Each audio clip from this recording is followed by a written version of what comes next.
अंधविश्वास के चक्कर में इंसान क्या क्या कर देता है। कुछ लोग तो अंधविश्वास और तंत्र मंत्र के चक्कर में पड़कर भयानक से भयानक अपराध को अंजाम दे देते हैं। ऐसे बहुत सारे उदाहरण आपको देखने को मिल जाएंगे। आज की कहानी भी कुछ ऐसी ही है। ये कहानी इतनी विभत्स है कि मुझे लगता है कि बहुत सारे लोग इसे पूरा सुन भी नहीं पाएंगे। कहानी कानपुर के घाटमपुर थाना क्षेत्र के भद्रस गांव की है। साल 2020 में 14 नवंबर की शाम को जब पूरी दुनिया दिवाली मना रही थी, तब एक परिवार अपने 7 साल की बेटी के गायब होने का मातम मना रहा था। बच्चों में त्योहारों का एक अलग ही उल्लास रहता है। लापता बच्ची ने पूरे दिन दिए जलाने के लिए अपनी मां को परेशान किया था। दिवाली की शाम को बच्ची अपने घर के बाहर खेल रही थी। सभी घरों में दिए जलने शुरू हो गए थे। उस वक्त बच्ची पटाखों के लिए अपने चाचा से पैसों की जिद करने लगी। चाचा ने उसे 10 रुपए दे दिए। बच्ची इतने में ही खुश हो गई और पटाखे खरीदने के लिए पड़ोस की एक दुकान पर चली गई। उस वक्त बच्ची के परिवार वाले दिए जलाने में व्यस्त थे। माँ ने सोचा कि बच्ची सुबह से दिए जलाने के लिए रो रही थी, तो उसे भी बोल दें ताकि वो भी दिए जला लेगी। यही सोचकर माँ बच्ची को ढूंढते हुए घर के बाहर गई। बच्ची बाहर नहीं थी, ना ही घर के अंदर थी। माँ अपनी बच्ची को ढूंढते हुए आस पड़ोस के घरों में भी गई। बच्ची वहां भी नहीं थी। अब माँ की हालत खराब होने लगी। बाकी परिवार वाले भी बच्ची को ढूंढने लगे। परिवार ने गांव के मंदिर से बच्ची को ढूंढने के लिए अनाउंस भी करवाया, पर बच्ची के बारे में कहीं कुछ भी पता नहीं चला। इस बीच गांव की ही करीब 6-7 साल की एक बच्ची ने दावा किया कि वो लापता लड़की के साथ खेल रही थी। तभी गांव का रहने वाला अंकुल लापता बच्ची को पटाखे दिलाने के बहाने अपने साथ ले गया था। लापता बच्ची के परिवार वाले अंकुल के घर गए। उन्होंने अंकुल से पूछा कि उसकी बच्ची उसके घर आई है क्या। अंकुल ने इनकार कर दिया। उसने बोला कि वो कुछ दूर तक उसके साथ आई थी, फिर न जाने कहाँ चली गई। बच्ची के माँ बाप ने जब अंकुल पर थोड़ा दबाव बनाया, तब अंकुल और उसके परिवार वाले बच्ची के माँ बाप से झगड़ा करने लगे। बच्ची के माँ बाप खाली हाथ घर लौट आए। इसके बाद पुलिस को बच्ची के गायब होने की खबर दी गई। पुलिस आई और उसने भी बच्ची को ढूंढा, पर बच्ची नहीं मिली। पुलिस भी लौट गई। दिवाली की वो काली रात परिवार के लिए रोते बिलखते बीती। सुबह हुई। करीब 6 बजे पूरे गांव में कोहराम मच गया। बच्ची के घर से 50 मीटर की दूरी पर खेतों के पास एक प्रसिद्ध काली माता का मंदिर था, भद्रकाली मंदिर। कुछ महिलाओं को वहीं खेतों में पड़ी एक लाश दिखी। लाश एक बच्ची की थी। बच्ची का धड़ बहुत बुरी तरह से कटा हुआ था। शरीर पर कोई कपड़ा नहीं था। बच्ची के शरीर का कोई ऐसा अंग नहीं था जो सही सलामत हो। फेफड़े, दिल, लीवर, आंतें, किडनी सब गायब थे। वहां मौके पर मौजूद लोगों का कहना था कि बच्ची की खोपड़ी काटकर भेजा भी निकाल लिया गया था। बच्ची के प्राइवेट पार्ट्स में भी चोट के निशान थे। लाश के पास ही उस मासूम की खून से सनी चप्पलें, चिप्स और गुटखे के कुछ पैकेट पड़े हुए थे। बच्ची के हाथ पैर में रंग लगा हुआ था। शोर सुनकर बच्ची के माँ बाप भी तत्काल लाश के पास पहुंच गए। लाश उनकी बच्ची की ही थी। लाश देखते ही माँ बाप दहाड़ मार कर रोने लगे। बच्ची की ऐसी हालत देखकर कोई भी यही कहता कि ये काम किसी जानवर का ही है।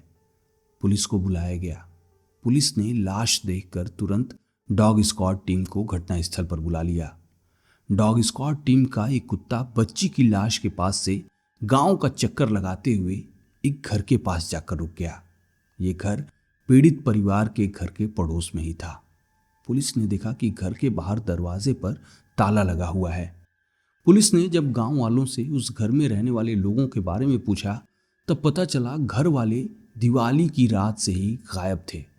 हैरान करने वाली बात यह थी कि डॉग स्क्वाड का कुत्ता जिस घर के दरवाजे के सामने रुका था, वो अंकुल का था।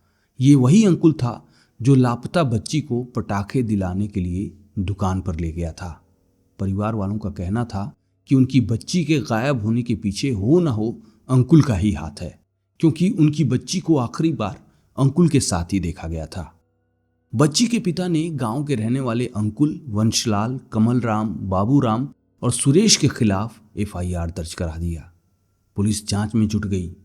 17 नवंबर 2020 को पुलिस ने संदेह के आधार पर पीड़ित परिवार के पड़ोस में रहने वाले दो लड़कों अंकुल और उसके दोस्त वीरेन को पूछताछ के लिए उठा लिया। दोनों किसी रिश्तेदार के यहाँ छुपे बैठे थे। पूछताछ में दोनों पुलिस को लगातार घुमाने की कोशिश करते रहे, पर जब पुलिस सख्त हुई तब वो एक एक करके सारी सच्चाई उगलने लगे। अंकुल और वीरेन ने पुलिस को जो कहानी बताई थी वो इतनी घृणित और विभत्स थी कि पुलिस भी उसे सुनकर सन्न रह गई। उन हैवानों की कहानी सुनकर पुलिस ने बच्ची के पिता की ओर से दर्ज कराए गए केस में नामजद अभियुक्तों में अंकुल को छोड़कर अन्य सभी को आरोपी सूची से बाहर कर दिया। आरोपी सूची में 3 नए नाम जोड़े गए। एक आरोपी वीरेन था, दूसरा आरोपी परशुराम था और तीसरा आरोपी परशुराम की पत्नी सुनैना थी। परशुराम और सुनैना अंकुल के चाचा चाची थे और वीरेन अंकुल का दोस्त था। परशुराम और सुनैना की शादी के 19 साल से भी ज्यादा का समय हो चुका था, पर दोनों को कोई बच्चा नहीं था। दोनों निसंतान थे। परशुराम और सुनैना ने कई डॉक्टरों को दिखाया, कई धार्मिक स्थलों पर माथा टेका, पर दोनों को बच्चा नहीं हुआ। इसी बीच 2020 में उनकी मुलाकात गांव के भद्रकाली मंदिर में आए एक तांत्रिक से हुई। उस मंदिर में दूर दूर से तांत्रिक आते जाते रहते थे। दोनों पति पत्नी ने तांत्रिक से बताया कि शादी के 19 साल बाद भी उन्हें कोई बच्चा नहीं हुआ। इस पर उस तांत्रिक ने परशुराम और सुनैना को सलाह दी कि अगर उन्हें बच्चा चाहिए तो इसके लिए उन्हें किसी बच्चे का कलेजा खाना होगा, इससे वो जरूर माँ बाप बनेंगे। बच्चे की चाह में अंधे हो चुके परशुराम और सुनैना को तांत्रिक की बातें सही लगी। उन्हें सच में लगा कि अगर वो किसी इंसानी बच्चे का कलेजा खाएंगे तो उन्हें बच्चा हो जाएगा। अब उनके सामने दिक्कत ये थी कि बच्चा कैसे और कहाँ से लाया जाए। इसके लिए उन्होंने अपने भतीजे अंकुल और उसके दोस्त वीरेन को इस हैवानियत में अपने साथ मिला लिया। परशुराम और सुनैना ने अंकुल और वीरेन के साथ एक सौदा तय किया। उन्होंने कहा कि अगर वो उन्हें किसी जिंदा बच्चे का कलेजा लाकर देंगे तो वो उन्हें पैसे देंगे। इस काम के लिए अंकुल को 500 और वीरेन को 1000 रुपये मिलते। मात्र 1500 रुपयों के लिए दोनों ने बिना किसी हिचकिचाहट के चाचा चाची को हाँ बोल दिया। दिवाली की शाम जब घरों में दिए जलाए जा रहे थे, लक्ष्मी की पूजा की जा रही थी, तब अंकुल और वीरेन किसी बच्चे की टोह में निकल पड़े। दोनों ने इस हैवानियत को अंजाम देने से पहले शराब पी। दोनों को ज़्यादा मेहनत नहीं करनी पड़ी। पड़ोस में ही उन्हें 2 बच्चियां खेलती हुई मिल गईं।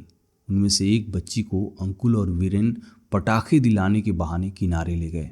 फिर बच्ची का अपहरण करके उसे गांव से बाहर सुनसान खेत में ले गए। दोनों ने उस 7 साल की बच्ची के साथ पहले दुष्कर्म किया, फिर उस जिंदा बच्ची का पेट फाड़ डाला। उन दोनों ने कलेजे के साथ साथ उस बच्ची के कई अंग निकाल लिए। अंगों को निकालने के लिए उन्होंने बच्ची के सिर और सीने को भी फाड़ दिया। इसके बाद दोनों चाचा चाची के पास गए और उन्हें खून से सराबोर सारे अंग दे दिए। परशुराम और सुनैना ने उस बच्ची के कलेजे को बिना किसी हिचक के खा लिया। बाकी के अंगों को उन्होंने कुत्ते को खिला दिया। कहते हैं कि शैतान नर्क में रहते हैं, पर इस घटना को देखकर ऐसा लगता नहीं है। शैतान हमारे बीच में ही है, हमारे आसपास ही हैं। तांत्रिक, परशुराम, सुनैना, वीरेन और अंकुल ये शैतान ही तो हैं। पुलिस ने इस कहानी के बाद परशुराम और सुनैना को गिरफ्तार कर लिया। ये मामला मुख्यमंत्री योगी आदित्यनाथ तक भी पहुंचा। उन्होंने पीड़ित परिवार को जल्द से जल्द न्याय दिलाने की बात कही।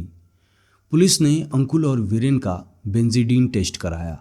इसमें यह पता चल गया कि अंकुल और वीरेन ने ही दुष्कर्म के बाद मासूम बच्ची की हत्या कर दी थी। मामला अदालत में गया। पुलिस ने 37 दिनों में चार्जशीट दाखिल कर दी। 3 साल तक मामले की सुनवाई चली। दिसंबर 2023 में पॉक्सो अदालत ने परशुराम, सुनैना, वीरेन और अंकुल को आजीवन कारावास की सजा सुना दी। अदालत ने अंकुल और वीरेन पर 45-45 हजार रुपये और परशुराम, सुनैना पर 20-20 हजार रुपये का जुर्माना भी लगाया। बच्ची का परिवार चाहता था कि ऐसे नरपिशाचों को फांसी की सजा मिलनी चाहिए, इसीलिए उनका कहना था कि वो दोषियों को फांसी की सजा दिलाने के लिए हाईकोर्ट तक जाएंगे। अभी आरोपी जेल में अपनी सजा काट रहे हैं। तो ये कहानी थी कानपुर के नरपिशाचों की, जिन्होंने अंधविश्वास के चक्कर में एक माँ के घर को उजाड़ दिया, उसकी मासूम बच्ची की बलि दे दी। पुलिस कभी उस तांत्रिक का पता नहीं लगा पाई जिसने परशुराम और सुनैना को ये हैवानियत करने की सलाह दी थी। अगर वो तांत्रिक पकड़ा नहीं गया तो आगे चलकर अंधविश्वास फैलाकर वो ऐसे कई मासूमों को मौत के घाट उतरवा देगा। तो आज की कहानी यहीं ख़त्म होती है। अगली कहानी में जल्द आपसे मुलाकात होगी। तब तक के लिए जय हिंद।